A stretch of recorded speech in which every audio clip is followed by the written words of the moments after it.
Russia's prolonged invasion of Ukraine has strained its capability to keep its military forces supplied. President Vladimir Putin has been forced to the negotiation table with North Korea, one of the few countries able to produce munitions already used by Russian forces and still have friendly relations with his regime. The upcoming talks between Putin and North Korean dictator Kim Jong Un also mean the world gets to see the reclusive state's armored train for the first time since 2019.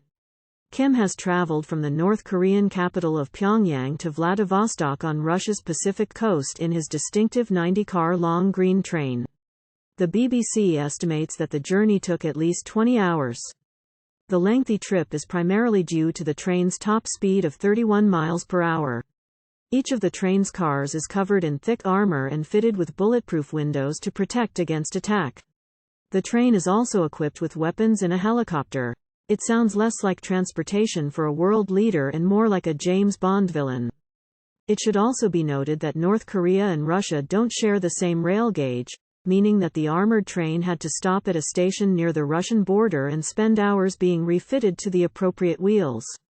Ironically, isolationist North Korea uses standard gauge, which is also used in North America, China, the Middle East, and most of Europe. Russia as well as the other former Soviet republics use Russian gauge, a carryover from the Russian Empire. The weight was likely absurdly comfortable for Kim. A former Russian diplomat stated that the train has a restaurant stocked with fresh lobster and cases of French Bordeaux and Burgundy red wines. The kitchen can also serve other dishes that are considered delicacies in North Korea, like donkey meat.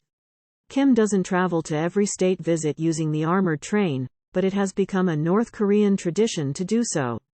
Kim Il-sung, the country's founder and current Kim's grandfather, began the tradition, and a current train is named in his honor. Kim Jong-il, Kim's father, compulsively continued the practice until his death in 2011 due to his fear of flying. He infamously took a 10-day trip on the trip to Moscow to visit Putin in 2001.